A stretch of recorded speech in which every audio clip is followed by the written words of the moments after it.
Assalamualaikum warahmatullahi wabarakatuh. Terima kasih teman-teman yang sudah mampir ke channel YouTube saya.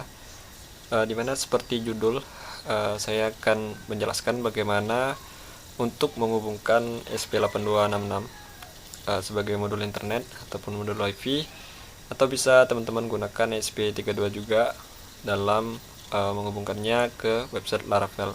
Nah, ini merupakan tampilan ataupun halaman front end-nya, dimana saya buat menggunakan Bootstrap dan HTML dan JavaScript. Untuk JavaScript-nya di sini menggunakan jam dan tanggal. Kemudian untuk Laravel-nya sebagai backend, dimana menghubungkan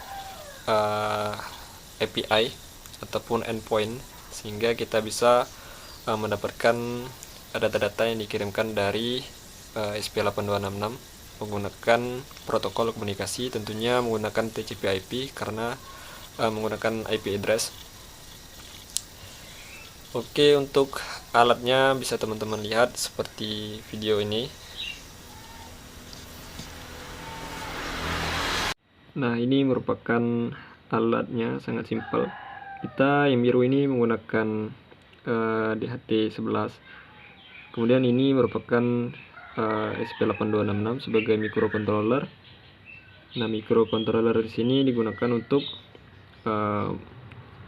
menghubungkan si alat ini sehingga bisa berkomunikasi pada jaringan internet. Karena jaringan internet itu memerlukan IP address untuk berkomunikasi. Nah, untuk membuktikan data ini secara real time, bisa teman-teman lihat pada websitenya. Saya di sini akan kasih panas. Apakah akan menambahkan suhu? Jika menambahkan suhu, artinya websitenya bersifat real time. Oke, bisa kita lihat bahwa suhunya bertambah. Itu menandakan datanya bersifat real time dan berhasil dikirimkan menggunakan Laravel. Kita padam. Ini adalah tampilannya.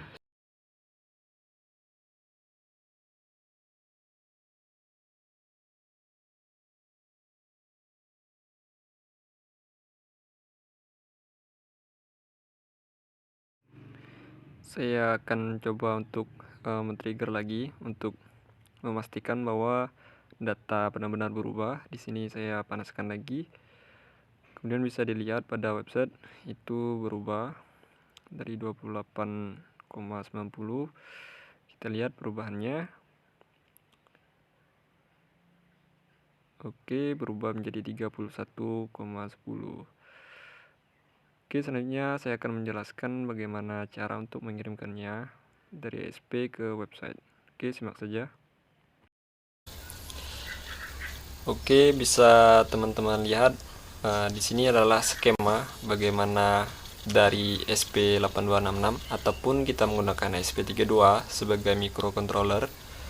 Di sini microcontrollernya berfungsi untuk membaca data sensor ataupun mengendalikan beberapa modul seperti lampu LED ataupun buzzer dan lain-lain. Nah, di sini saya menggunakan web server web. Untuk webnya menggunakan Laravel dan HTML untuk frontendnya. Nah, Laravel di sini berfungsi untuk membuat endpoint, di mana untuk menerima data ini kita butuhkan endpoint. Nah, endpoint ini digunakan untuk menangkap data request dari TCP/IP. Nah, bagaimana lengkapnya nanti akan saya jelaskan langsung di coding Arduino-nya. Nah, di sini simpel saja saya jelaskan. Untuk mengirimkan data ke sini, pertama data dibaca atau sensor membaca. Di sini menggunakan sensor DHT11 untuk temperaturnya, membaca suhu, kemudian suhu diolah dan dibaca berapa temperatur dan humidity-nya. Kemudian untuk mengirimkan data suhu ini digunakan protokol komunikasi TCP/IP, di mana seperti teman-teman ketahui bahwa TCP/IP ini menggunakan alamat IP address. Jadi pada SP32 ataupun SP8266 perlu kita setting untuk bisa terhubung ke internet melalui modul WiFi yang disediakan oleh si microcontroller. Biasanya SP8266 dan SP32 ini menyediakan modul WiFi sehingga bisa mendapatkan IP address untuk berkomunikasi melalui jaringan internet. Nah, di sini untuk mengirimkannya, khusus mengirimkannya itu kita perlu menggunakan TCP/IP saja, karena di TCP/IP ini sudah disediakan example code dari SP8266 ataupun SP32. Kemudian data dikirimkan di sini sebenarnya saya aktualnya 7 detik, tapi di sini 10 detik nggak apalah. Kemudian dikirimkan ke web server. Nah, web server ini akan meneruskan ke backend kita Laravel. Kemudian Laravel akan meneruskannya ke database. Kemudian juga bisa untuk menampilkannya pada user. Nah, untuk endpoint REST API ini ibarat kita ingin menggunakan HTTP GET pada SP8266 menggunakan endpoint REST API.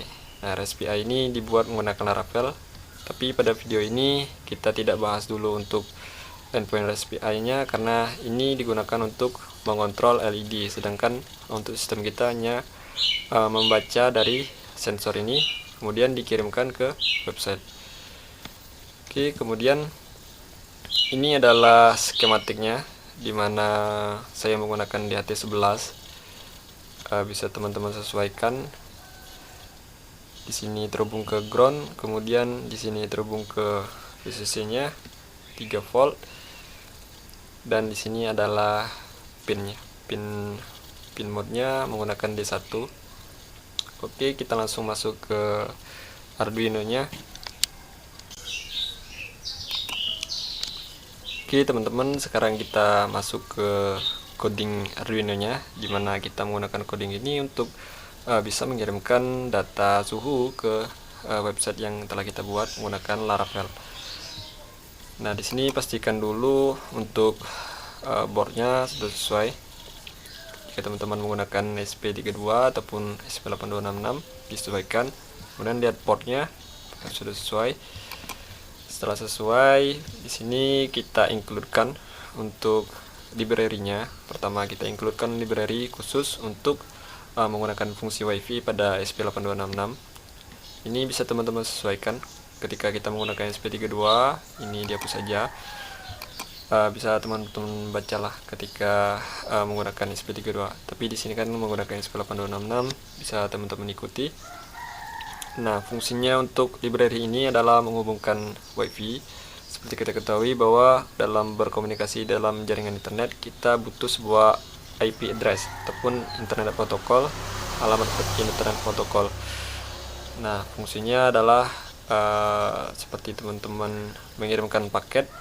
Nah, paket itu harus mempunyai alamat khusus agar paket yang kita kirimkan sampai kepada penerimanya. Begitu juga dengan IP address pada internet. Oke, selanjutnya adalah kita mengirimkan library SP HTTP client. Di sini untuk menjadikan SP sebagai klien dalam protokol HTTP. Nah, di sini menggunakan HTTP ini bisa menggunakan fungsi semestinya untuk protokol HTTP seperti respon GET ataupun POST. GET untuk menerima data, sedangkan POST untuk mengirimkan data. Tapi di sini kita belum menggunakan karena kita belum mengendalikan LED seperti yang saya jelaskan pada gambar sebelumnya. Di sini kita hanya mengirimkan data berupa temperatur ke website yang kita buat menggunakan Laravel. Kemudian di sini adalah untuk memparsing data dari HTTP yang kita get, itu menggunakan Arduino JSON. Ini bisa kita baikkan dulu.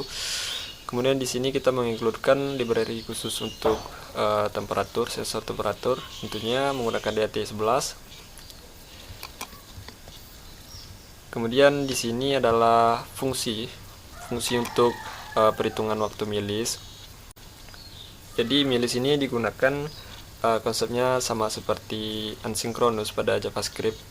Jadi dia tidak mengeksekusi berdasarkan urutan dari atas ke bawah, tapi dia mengeksekusi coding ataupun kode dari waktu yang kita tentukan. Misalnya setiap 7 detik kita letakkan di sini 7000 karena dia 6 milisecond. Kemudian lanjut dengan memasukkan kredensial. Sini teman-teman bisa memasukkan nama WiFi, password WiFi, dan host. Nah, host ini bisa teman-teman ketika kita menggunakan lokal itu bisa menggunakan IP address dari laptop kita. Nah, namun kita juga bisa menggunakan DNS atau domain name server ketika sudah kita deploy untuk website kita. Tinggal kita masukkan misalnya https bla bla bla.com. Di sini kemudian kita mendefinisikan seperti biasa untuk definisinya. Kemudian kita definisikan juga untuk DHT-nya. Terus kita letakkan untuk variabel global sehingga kita bisa menggunakan di dalam code di berikutnya. Untuk setupnya kita menggunakan baud rate bit per secondnya sebesar 115.200, bisa juga 9600, terserah teman-teman untuk menggunakannya. Kemudian untuk memulai DHT-nya kita DHT begin. Nah, di sini seperti yang dijelaskan untuk modul WiFi, kita mendapatkan kredensial yang kita masukkan itu untuk menghubungkan WiFi sehingga mendapatkan local IP ataupun alamat IP lokal yang didapatkan setelah menghubungkannya ke WiFi. Nah, di sini adalah fungsi kontrol, tapi ini belum digunakan. Ini menggunakan HTTP seperti yang saya jelaskan, di mana kita mendaftarkan HTTP sebagai HTTP client. Kemudian kita mulai menetapkan header-nya.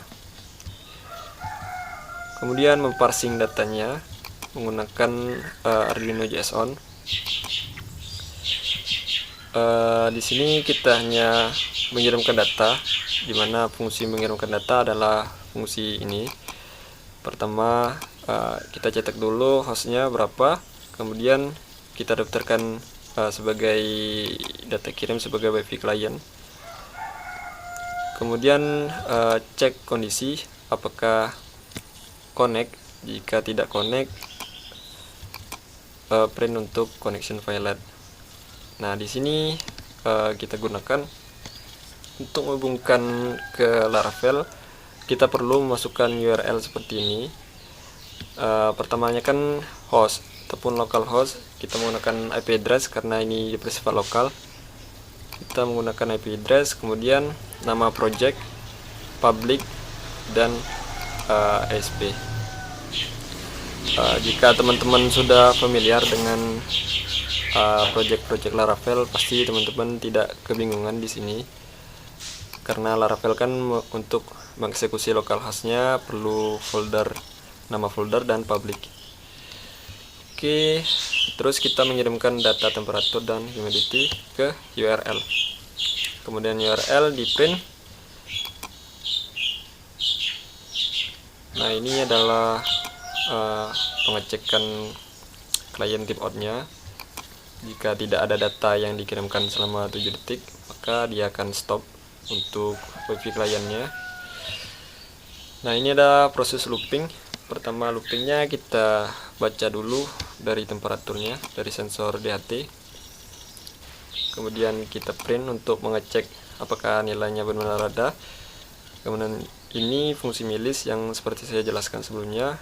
Jadi dia bersifat kalau di JavaScript itu bersifat asinkronus, tidak dieksekusi dari atas terlebih dahulu menunggu di atas selesai, tapi ini bisa dieksekusi jika bawahnya selesai dulu, bisa eksekusi terlebih dahulu. Oke, saya kira ini untuk coding Arduino-nya. Kemudian kita masuk ke bagaimana cara mengkonfigurasi pada Laravel yang kita buat. Oke teman-teman, saya sudah buka Visual Studio Code di mana saya menuliskan kode programnya.